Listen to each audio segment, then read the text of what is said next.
कधी सायमध्ये लिंबू टाकून बघितलं आहे का? कधीही तूप करत असताना त्यामध्ये लिंबू टाकून कधीही तूप केलेलं आहे का? नसेल केलं तर रिझल्ट तुमच्या समोर आहे।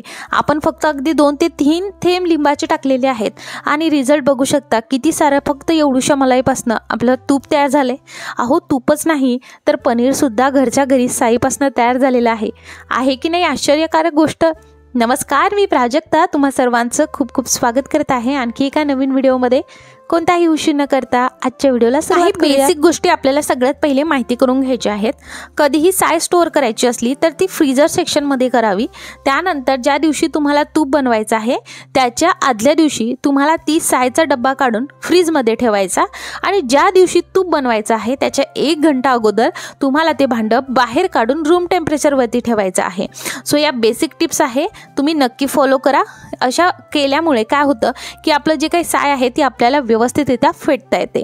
आता तुम्ही बघू शकता माझ्याकडे काही जास्त साय नव्हती, पण मी काय करते हप्ताभर झाला जेवढी साय साचली किंवा जमा झाली तेवढ्याचं तूप बनवून घेते। म्हणजे काय होतं की त्याचा वास येत नाही। खूप जास्त मलाई आपण अगदी स्टोअर करायला गेलो, खूप दिवस ठेवली तर मग त्यामधनं वास येतो। आता इकडे आपल्याला लागणार आहे लिंबू। लिंबू आपल्याला अगदी थोडंसं लागणार आहे कारण आपण यापासून पनीर सुद्धा बनवत आहोत आणि आपल्याला ह्या सायमधून जे आहे जेव्हाही आपण तूप बनवत आहोत तेव्हा वेस्टेज काहीच घालवायचं नाहीये, म्हणून आपण इकडे लिंबाचा वापर करत आहोत। आपल्याला साधारणतः थोडंसं लिंबू यामध्ये पिळून घालायचं आहे। फेटण्याच्या आधी आपल्याला हे करायचं आहे। त्यानंतर तुम्ही एकतर अशा पद्धतीनं स्पॅच्युला घेऊ शकता किंवा मग विस्कर घेऊ शकता। तुमच्याकडे जर इलेक्ट्रिक बीटर असेल, इलेक्ट्रिक बीटरचा सुद्धा तुम्ही वापर करू शकता। टोटली तुमच्यावरती आहे। मी ते विस्करचा वापर करत आहे, पण काय होतं कधी कधी आपण मिक्सरचा सुद्धा वापर करतो, पण मिक्सरचा वापर केला तर काय होतं की ते खूप फार चिकट होतं ते मिक्सरचं भांडं आणि नंतर घासण्यासाठी ना ते अगदी नाकेनऊ येतात। मला खरं तर हे बिलकुल एकदम सोयीस्कर वाटतं। खरं तर मी फक्त एखादंच भांडं हे जे आहे वापरत असते, म्हणजे ज्या कढईमध्ये मला तूप बनवायचं मी डायरेक्टली त्या कढईमध्ये हे अशा पद्धतीने फेटत असते। पण आता व्हिडिओ बनवायचा आहे म्हणून थोडंसं बाउल घेतलेलं आहे, फक्त एक भांडं खराब होतं। आता बघा आपण हे थोडंसं फेटलेलं आहे। आता काय करायचं आहे, बर्फाचं थंडगार पाणी आपल्याला यामध्ये टाकायचं आहे। जास्त पाणी एकाच वेळी टाकायचं नाही आहे, थोडं थोडं पाणी करून आपल्याला टाकायचं आहे। त्यानंतर तुम्हाला कधीही हे फेटत असताना ॲल्युमिनियमचं भांडं घ्यायचं नाही आहे, कारण ॲल्युमिनियमचं भांडं जेव्हा घेतो आणि आपण अशा पद्धतीने विस्करने किंवा इलेक्ट्रिक बीटरने हे फेटतो तर ते काय होतं त्याच्या बॉटमला खाली घर्षण होतं आणि अशा वेळेस काय होतं जी काही साय आहे ना मग ती नंतर काळपट दिसायला लागते। सो स्टीलचं भांडं घ्या किंवा प्लास्टिकचं भांडं घ्या, ॲल्युमिनियमचं घेऊ नका। थोड्या अगदी काही सेकंदानंतर तुम्ही बघणार की हे घट्ट व्हायला सुरुवात झाली आहे। जर तुम्ही अशा पद्धतीने फर्स्ट टाइम करत असणार तर तुम्हाला असं वाटेल की हे थोडंसं अवघड आहे, पण फक्त एकदा करा तुम्ही। खूप छान पद्धतीने एकदा तुमचा हात यावरती बसला ना तर तुमचे भांडेही भरणार नाही। आणि जर तुम्ही हा व्हिडिओ उन्हाळ्यामध्ये बघत असणार तर काय करायचं आहे, खाली मोठं भांडं घ्यायचं आहे, त्यामध्ये बर्फ टाकायचा आणि त्यानंतर हे जे काही भांडं आहे ते वरती ठेवायचं आहे, म्हणजे खालून आपल्याला त्याला थंडावा असा मिळायला पाहिजे म्हणून। आता हिवाळ्यामध्ये थंडी असते त्यामुळे हे करायची गरज नाही। थोड्या मिनिटांनी मी हे असं करत आहे आणि 1 मिनिटानंतरच तुम्ही बघू शकता हे घट्ट व्हायला लागतं। फक्त आपला स्पीड कॉन्स्टंट ठेवायचा आणि एकाच दिशेने फेटत राहायचं। तुम्ही बघू शकता 1 मिनिटाने काहीसं हे अशा पद्धतीने जे आहे अगदी घट्ट झालेलं आहे। आता याचं बटर मिल्क वेगळं होईल आणि लोणी वेगळं होईल। आता हे जे आहे मला अगदी सवय झालेली आहे, मी पहिल्यापासून अशाच पद्धतीने जेव्हापासून मला ही स्टेप मी करते आहे तेव्हापासून मला अगदी हात आता बसलेला आहे, त्यामुळे मला यामध्ये अवघड असं काहीच वाटत नाही। खरं तर मी फक्त हाताचा वापर करते, पण काय होतं आता थंडी खूप आहे आणि मलाही थंडी असते म्हणून मग मी इकडे काय केलेलं आहे, इकडे विस्करचा वापर केलेला आहे। पण आता थोडंसं बघा इकडे लोणी वेगळं निघलंय, बटर मिल्क वेगळं निघलंय, पण चांगला गोळा निघावा म्हणून आपण काय करत आहोत परत हे व्यवस्थितरित्या फेटून घेत आहोत। आणि अशा पद्धतीने मी काय केलं, जेव्हा हे बटर मिल्क निघत होतं तेव्हा पुन्हा पाणी टाकलं होतं। आता हा जो काही गोळा झालेला आहे हा गोळा तुम्ही पुन्हा एकदा थंड पाण्याने व्यवस्थितरित्या धुवून घ्या।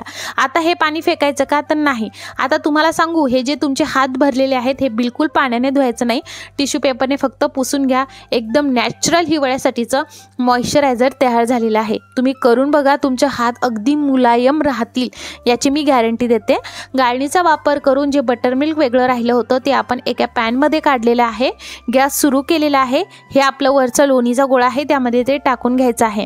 तुमच्याकडे एक्स्ट्रा दूध असेल ते तुम्ही यामध्ये टाकू शकता, कारण खूप सारं पनीर मग तुमचं तयार होईल, कारण ऑलरेडी आपण यामध्ये लिंबू टाकलेलं आहे. जे लिंबू आपण वापरलं होतं तेच थोडंसं मी अजून यामध्ये पिळून टाकते आहे. आणि तुम्ही बघू शकता आता हे याला उकळी यायला लागलेली आहे. आता हे फाटलेलं आहे. गॅस बंद करूयात. आपलं पनीर तयार झालेलं आहे. अगदी माझी जी काही मलाई होती ती फार कमी होती, त्यामुळे थोडंच पनीर तयार झालं आहे. तुमच्याकडे भरपूर मलाई असेल तर खूप सारं पनीर तयार होईल. फक्त जेव्हाही तुम्ही हे पनीर करत आहात, जर मलाईमधून वास येत असेल तर पनीर करू नका, कारण पनीरमधून सुद्धा स्मेल येईल, नाही का. मग अशा वेळेस बटर मिल्क केलं तरी चालेल, किंवा त्याचं कढी केली तरी चालेल, किंवा मग तुम्ही जेव्हाही हे बनवत आहात तेव्हा हे फ्रेश जे पनीर खाण्याची मजा आहे ना ती काही वेगळीच आहे. अगदी थोडं पनीर तयार झालं. यामधलं जे काही पाणी आहे, आता मी ते एक्स्ट्राचं जे पाणी आहे ते काढून घेते. थोडं आहे त्यामुळे मी सेट करायला काही ठेवलं नाही, कारण एक पराठा होईल एवढंच पनीर हे तयार झालेलं होतं. तुम्ही बघू शकता मस्त असं बाळासाठी सुद्धा घरच्या घरी हे पनीर तयार झालेलं आहे. एक पराठा यामध्ये आरामशीर होतो. सो तुम्ही कधी अशी ट्रिक बघितली आहे का? मला कमेंट करून नक्की सांगा. आणि व्हिडिओ आवडला असेल तर लाईक करा, याच नोटवर सबस्क्राईब करा आणि बेल आयकॉन नक्की ऑल करा. आता इकडे आपण हेवी बॉटम असलेली कढाई घेतली आहे. तुमच्याकडे पातेलं असेल तेही घेऊ शकता, फक्त त्याचं बॉटम हेवी असलं पाहिजे. खरं तर अशा पद्धतीने तूप केलं तर खाली बिलकुल काही लागत नाही. अगदीच तुमची कढाई बिलकुलच खराब होत नाही, याची मी गॅरंटी देते. आता तुमच्या सायमधून खूप स्मेल येत असेल तर इथे तुम्हाला लवंग टाकायची आहे. आता इथे माझ्याकडे जी मलाई होती ती जास्त नव्हती, म्हणून मी 2 लवंग टाकलेले आहेत. तुम्ही 3 ते 4 लवंग टाकू शकता. जेव्हाही तुम्ही हे तूप बनवत आहात तेव्हा एकदम मंद आच ठेवायची. मंद आच ठेवल्यामुळे तूप जे आहे बिलकुल खाली लागत नाही.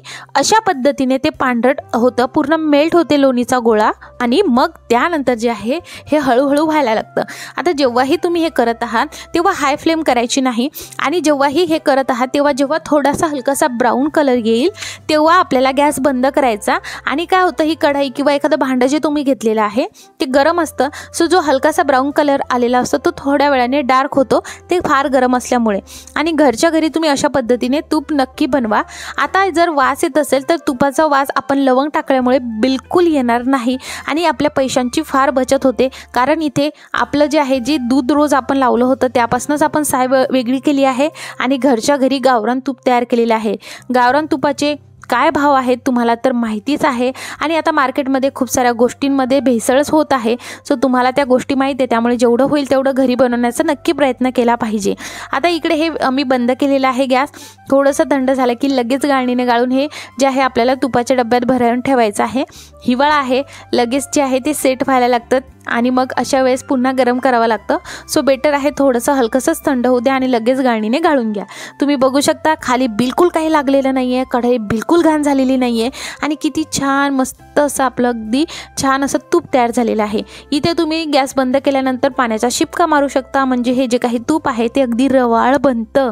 सो तुम्हाला हा व्हिडिओ आवडला असेल तर मित्रपरिवारासोबत नक्की शेअर करा. हा व्हिडिओ जर तुम्ही फेसबुकवर बघत असणार तर लाईक करा, फॉलो करा, आणि अशा पद्धतीने एकदा तूप नक्की बनवून बघा. व्हिडिओ बघितल्याबद्दल खूप खूप आभार मंडळी. धन्यवाद.